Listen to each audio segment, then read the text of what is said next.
pricing. You don't know what to charge, how to figure it out. There's a lot of questions like, should you do free shit? Should you do cheap shit? When do you raise your prices? Where do you start at? How do you get more bookings when you're not getting booked? I'm hoping that this video serves as the video that I can send anyone in the future that asks me, hey bro, I just started doing this. I'm trying to get more bookings. What should I do? Or hey, I'm thinking about getting started doing this. I have no idea what to charge. What should I do? It's like, this is gonna be the video. So hopefully I can deliver. First key point, we are gonna talk about supply and demand. Have you guys heard of that term before? So in business, it's all about supply and demand. When you see a new restaurant open up in town and there's a super long line, it's really hard to get in there. They have a high demand, so they're in a lucky position where they have more leverage and they can charge more because everyone wants to get in here. And there's only so much seating, right? They have some scarcity there. This line right here represents the demand. This is how many people want your shit. This is gonna represent price. This is like what you charge. So when you have not a lot of demand, your price is probably gonna be very low. When you have a lot of demand, your price is gonna be high, and this is where you want to be. Let's see it like this. This is where you wanna be. So let's say this is the goal. The problem is this is where you start. So when you're starting off, no one knows that you do this stuff. No one knows if you're good. You don't have a reputation. So your price is gonna be the lowest, the demand is gonna be the lowest. As time goes on and you get better at doing what you do, the demand, the word's gonna get out there. You've worked with more people. You just have made the product is the service that you offer, better. And as it gets better, more and more people talk about it, more and more people want it, it becomes more valuable. And then over time, you can raise your price. Now, hopefully you understand supply and demand. What is the goal? The goal is to have a lot of the demand. And when you have a lot of demand, that's when you can charge a lot on the price, right? Myself, specifically with music videos, I'm only willing to shoot maybe like one music video a week. So about 4 a month. So there's only 4 spots. So they're more valuable because there's not 100 spots a month to get a music video. And if there were, then I could charge less. But since there's only 4 of them, they're more valuable. And I'm on year 20 something of my journey. So I built up this brand, and we're gonna talk about branding. Next part, the bigger your brand, the bigger your bag. The goal is to have a enormous brand where, have you heard of Nike? Of course I've heard of Nike. Nike is worth a lot of money. If I said, have you heard of Shisha or some other brand? No, you haven't. Okay, well they're a small brand. They don't have a lot of money yet. Your goal is to make your name a household brand that is known and respected by a lot of people, and that sounds expensive. And so that's where you get paid more money. So the goal is to build a big brand. The hard part about it is it takes consistency for a long time, right? If you hear about a company and they say, we've been serving the mid-Michigan area for the last 75 years. That's like a brand that you trust, and you would think that they cost a lot of money. Versus the next person, if they said, I've been doing this for like 3 weeks, book me. You've been doing it for 3 weeks. There's a lot of things that we associate with a short amount of time doing something. I don't know if I can trust you. Are you going to do good business? Are you professional? Like there's not enough time there. There's not enough data. But the next person, I've been doing it for 75 years. There's way more proof there. So for them to be doing it this long, something's got to be right. So it makes you trust them more. And then who would you rather pay more? You would rather pay the person that has been doing it for 75 years. So they're going to be able to charge way more. That's the power of branding. So you want to position yourself as a big brand eventually. But for right now, you just got to get shit off the ground. Real quick, if you didn't know, I offer a very limited amount of one-on-one calls. Whether you're feeling stuck or you just want personal help, go to crackhousestudios.com/call. Talk to you soon. Back to the video. So your trust is gonna grow, and this happens over time. So the more and more you are consistent for a long time, your trust is gonna grow, and then your brand is building, and then that leads into your price increases. That's how you make more money. You have to do good work, get trust from people, build your brand, price goes up. Continue to do good work, more people trust you, more people know you, more people like you. This is where we're gonna get into content and marketing. Your brand builds over time, your price goes up. So you can't start out the gate and have high prices. We're talking about pricing and then also my story. So what I would recommend for somebody just starting from scratch, you're probably thinking like, should I do stuff for free? Should I do stuff for cheap? Absolutely. Why would anyone pay you a lot of money to do something that they have no idea if you even can do it, if you're any good at doing it, if they can count on you to pull it off? You have no proof there. So you have to get proof. So starting from scratch, first thing you gotta do, I would honestly say get good. Get good, let's say get proof, get paid. In the beginning, I would be obsessed with doing the thing as much as I can. So if it's cutting hair, if I'm just starting cutting hair, I want to do as many haircuts as I can, because every time I do a haircut, I get a little bit better. And then every time I get a haircut, I get more proof that I can make content of, or that I can show people this is where I'm at skill level on this, and then I'm still getting paid. But how I got started was, the first thing I did was I reached out to the people in my area. So like, just do some window shopping. If you're a photographer, look up photographers near me, call them and say, what do you guys charge for a photo shoot? And then write it down. And they'll say, it depends on what you need. And it's like, okay, what are all the different services you offer? Or do you have a website where I can see your entire menu? That's one area I'd start. If it's a barber, I guess it'd be similar. It's just, what's on the menu? How much did the barber shops around me charge for a haircut, for a lineup, for a straight razor, for whatever? Myself with videos and the studio, the first thing I offered was studio time. And I remember being a senior in high school, and I think there was only like one studio when I Googled studio in Lansing, Michigan. I called there. Yeah, I was wondering, what do you guys charge for studio time? I think it was like $35 an hour. And they're like, do you want to book a session? I was like, and I just hung up, okay? So that's how I figured out, okay, what is the market right now? It was like $35 an hour. Mind you, this is like 15, 16 years ago. So I was like, okay, I'm doing this for myself right now. So another benefit would be, if the service you offer could benefit yourself, like how could you make yourself a walking, talking billboard for what you offer? If I offered content services, I would want to be a walking, talking billboard for what does my content services look like? Well, look at my shit. If you produce, so I was a music artist myself, and all of the services I offered were services for music artists. So people wanted to hear my beats, they could hear it on my own music. People wanted to hear my quality, they could hear it from listening to my own music. People wanted to see my videos. I learned how to do videos to where I could teach basically anyone how to hold the camera and what to do, and then I would edit everything to show people what my videos look like. So I was the guinea pig, and that's what you're gonna need in the beginning is, I'll write this, find a guinea pig. I don't know how to spell guinea pig, so I'm gonna just say example person. Or become the person. With some things, it's easier to become the person. With some things, it's not, depending on the skill. Yeah, in the beginning, you focused on getting good, so I would just go super deep into learning. There's so much free, crazy information on YouTube right now. If I was interested in, I'm gonna give an example, like doing music videos. The first thing I'm gonna do is go to Google and search how to shoot music videos. I'm gonna watch the first 10 videos that come up, and then based on the 10 different creators and the top 10 videos that I watch, I'm gonna be like, which person do I vibe with, mesh with the most? Do I like the most? Do I trust the most? And then that person, I'm gonna see if they offer like courses or coaching so I can learn directly from them, so I can shortcut the process. Because yes, you can learn everything yourself, but life is short. The average person is like 78. You'll never live long enough to learn everything yourself. So the smart thing to do is learn from other people's mistakes. So when you do invest in a course, it's something that, yes, you probably could have learned this shit over the next 6 years, but you could go through a course and learn it in 6 hours. You know what I'm saying? So like, that's valuable time. And so I always think, what's the shortcut here? How could I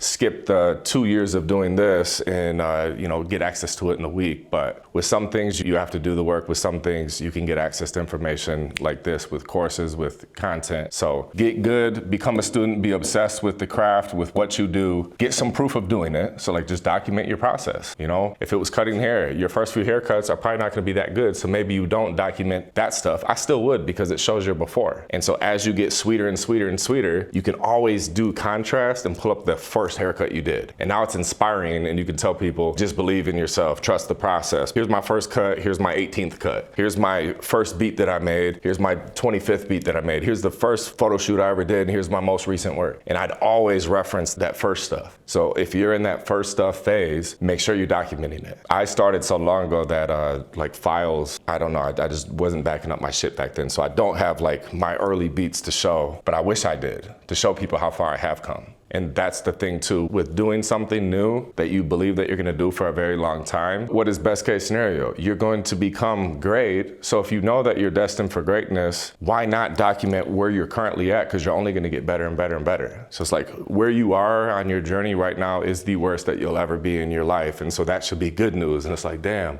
I'm only gonna get better than this. I think I'm kind of good right now. It's like, right, this is the worst you'll ever be again. You're only gonna get better. So definitely get proof and document your process and try to get paid. I think the first customers I ever had, so when I was going through that first maybe year of practicing, it was just, I was the test dummy and then my friends were the test dummy. In the beginning, you're trying to get good. You may be taking pictures of shit around the house. You may be taking pictures of random cars driving by. You may go up to family members and ask them if they want photo shoots. You're just trying to get good. And once you reach a point to where you start getting some compliments, definitely share your work from day one. You're gonna get some compliments and it's gonna help with your confidence. You're gonna be like, oh shit, I'm getting some people that are complimenting my work. And then plus when you start sharing the work, people see it. People can't read your mind and know that, you know what, I haven't talked to Cracka in a long time. I guess that he's in the process of writing a book right now. It's like, how the hell would you know that I'm thinking about writing a book unless I started showing you guys day 1 of writing a book, day 7 of writing a book. I plan on writing a book and I start showcasing my process. So if you have a service you're thinking about offering or something you're thinking about doing, no one is gonna know that you're gonna do that shit until you start putting stuff out there. So you have to put stuff out there. In the beginning, do a little bit of free work just so you have an example of what to show. Because if somebody were to reach out to me and ask me to do something for free, my first thought is, I get it, it doesn't cost me any of my money, but it does cost me my time, and I value my time. So the last thing that I want to do, if somebody's like, I offered to do it for free, and he still said no, like, I don't get it, that's stupid, you have nothing to lose. It's like, I do have something to lose, it's my time. So I need to see that you're worth, even for free, my time to have you do this thing. So I want to see what you're working with. So that's why in the beginning I said get good. And remember, there's levels to this shit. Let's say,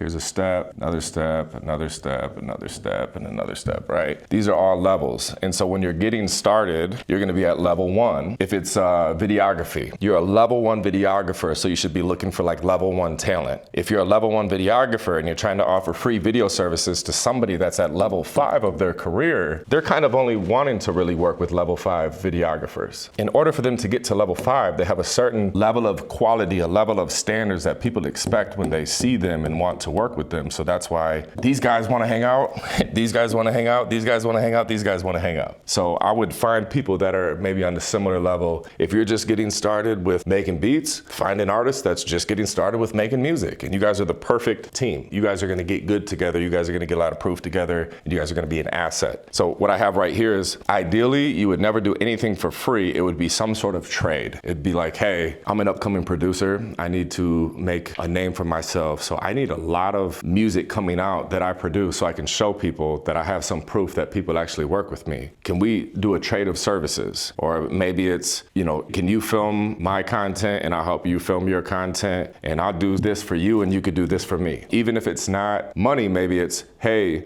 I know that you know a lot of people. Could I help you out with this? You don't have to pay me anything, but in exchange, could you maybe refer me to a few people that can pay me? That's another thing. And then with being paid for what you do, there's gonna be times where you get paid what you're worth, cheap. This is where you get paid less than what you're worth. And then there's gonna be some times where you get paid more than you're worth. And that's all good as long as you're getting paid to do something that you love to do, that you enjoy doing, that you would probably do for free, regardless. So it's cool to be at least getting paid something. And that's why I emphasized up here, at least try to get paid. Even if it's something, $20, $30, $40, $50. But that way, people are always used to, when you come around, there's gotta be an exchange happening. It's either a trade of, you know, time for money, a trade for favor, time for referral. And then when it comes to getting your name out there and marketing yourself, I would ask yourself these 2 questions, like, where are people? So one option is you can do word of mouth, you can do the old street team where you get flyers made and you go person to person to person to person, but then there's smarter ways to do it. So this is why I asked this question. How can I easily reach the most people? And that's leveraging social media right now. Like, you could literally create a brand new social media account,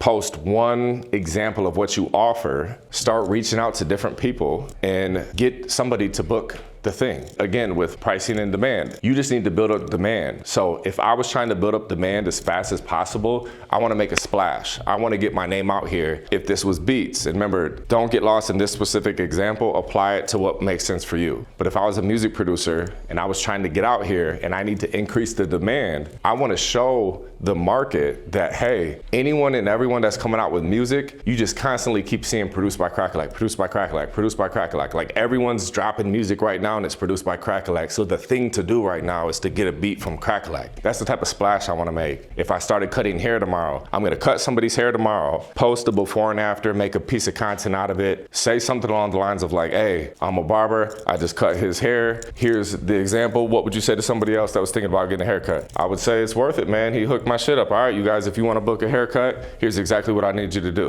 And from that video, somebody will book you. And now you have 2 bookings. And you just keep rinsing and repeating that process. And now you're going to get more referrals. You're going to get paid to do what you do. And then going to over here, I put shoots right here as an example. This would be like for a photographer or a videographer, but just this could be more bookings.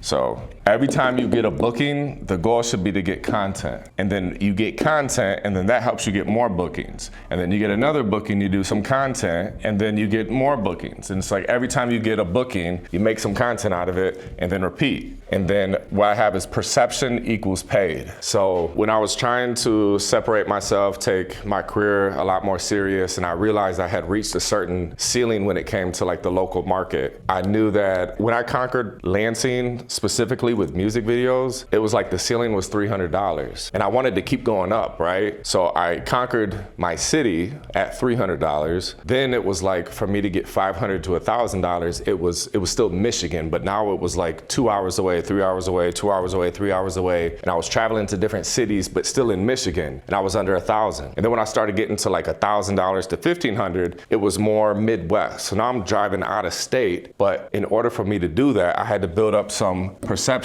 and build my brand. And I remember the first way I did this, when I'm going back to like some free work. So at this time I had been doing, let's say my first 100 music videos I did, I was around $200 to $300. My next 100 videos I did, I was probably around $500 to $1,000. And then my next 100 videos, I was probably around $1,000 to maybe $2,500. And then the next 100 videos I did, it was $2,500 and up from there. But around the time when I was around $1,000 and I was trying to get to where I was, getting bookings where I like would fly to Florida, fly to New York or something, I needed some out-of-state shit. So I was staying with my best friend, which we co-own Royal Legacy Clothing. If you guys ever want to check that out, you can use coupon code CRACK. I appreciate your support, but it's royallegacyclothing.com. So my business partner, my good friend Dylan, he lives down in Fort Lauderdale, Florida. I was visiting him, so this would be like a play for you, is think, who do you know that you could go stay with them for free, and it's just another city or state? Because as you start putting out content, people get used to seeing you in places that they're familiar with. So for me, I don't really make beats like that anymore, but when I was making beats a lot, I had a lot of content showing me make beats at my,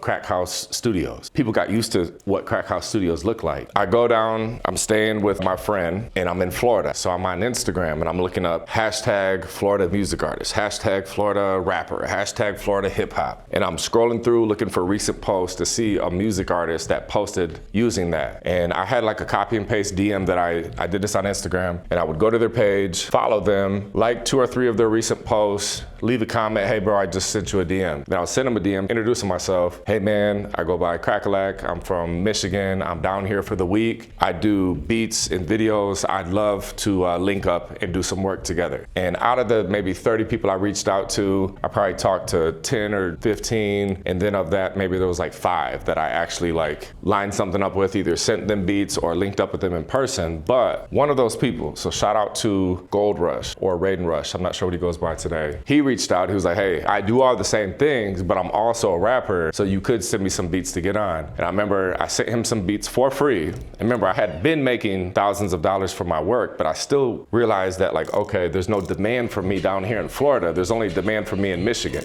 So I'm down there with Raiden Rush, and this is why it's good to reach out to new people. It helps you to level up in your career. I'm like, can we get in the studio? Well, the studio that we go to is Flowrider Studio. And little did I know that he was connected with Flowrider in his studio. And we go there and I'm looking around and there's plaques on the wall. So I see a plaque on the wall. I'm like, hey, can you get a picture of me? Just with a cell phone. I stand there, I take a picture. And at the time, I might have been used to getting 50 to 100 likes on Facebook. And I remember I had hundreds of likes. And that was like one of the most liked piece of content that I had ever posted on the internet. All the comments where, I see you, bro, congrats, you're doing big things. As soon as you get back, I need beats. As soon as you get back, I need studio time. How much did you charge again for videos? And I was like, oh shit, I'm branding myself. I'm associating myself with successful people like Flowrider. I really was in Flowrider's studio. That's the power of perception. So I was like, okay, perception gets you paid. This is why you need to have a big brand. If I would have never got that piece of content, I wouldn't have got more bookings. So when it comes to doing free work, if you're doing free work, but you're not getting content from it, there's not gonna be a return. It's more so like practice to get good at what you do, but it's not the best use of your time. You wanna make sure that the free work is gonna be, a trade, you're gonna get some exposure, you're gonna get a referral, you get something out of it. At bare minimum, make sure you get some content. So what I learned from this example was when people start seeing you leave your front porch and you have like the balls, the kahunas, the confidence to leave your front porch and go pursue it at a next level, it was like I was right here and I was ready to go right here. And I knew to make this leap, I had to do some shit that I haven't done before. This is why they say nothing changes if nothing changes. I'm like, okay, I keep doing videos for these local like Lansing rappers, and it seems like all they have is $200-$300, $200-$300. And again, this is 10 plus years ago. So then I'm like, I have to branch out more. I have to level up. How do I level up here? Okay, I had good demand at $200 to $300. The demand was very high. And so then I would raise my prices $200 to $300, and the demand was still there. So the problem with raising prices is once you raise a price to a certain level, the market is gonna respond. So right now I could say, if you guys want a music video by me, it costs $100,000. If no one books me for a music video for $100,000, then that just simply means, hey Crack, the market right now doesn't think that you're worth $100,000. So the market determines you're worth whatever you get paid on the regular. I've been paid, higher amounts for videos, but I don't say that that's my going rate because that's only happened a few times. But on the regular, I get a certain range, and so that's the range that I tell people if they ask how much do I charge for certain things. So remember, like, your price range is basically what you consistently get paid on the regular, not like a random one-off and then you set that, because the problem you can make with that is when my prices got up here, I left a lot of money on the floor. And it's one thing to be like, how much for a video from you? A video start off at $3,000. Okay, and they may have had $2,000 and I missed out on that money. So it's one thing to have, let's say Saturday, I have a video already that's $5,000. And if somebody was like, yo, I got $1,500 or I got $2,000, I can't do it because I have something else here. But if you have nothing going on, you need to be busy. So like the goal is to be busy. Get busy as possible. You want to be busy. You want everywhere people look, they see you. That boy is busy. He's working. And then the more busy you are, more bookings equals more content perception. The more you do the shit, more shoots, more haircuts, more bookings, more appointments, get more content, and then it's just gonna loop. Like, that's the recipe. So if you were to take one thing from this video, do more shoots, more bookings, get more content, and then you repeat. This is how you keep doing it. In sales, you have a funnel. This is IDK land. This is where, right now, myself, a lot of us are in IDK land for most of the world. And what this means is people don't even know that you exist. In this area out here, people don't even know that we exist. So what do? We make content, okay? The content brings people into our funnel.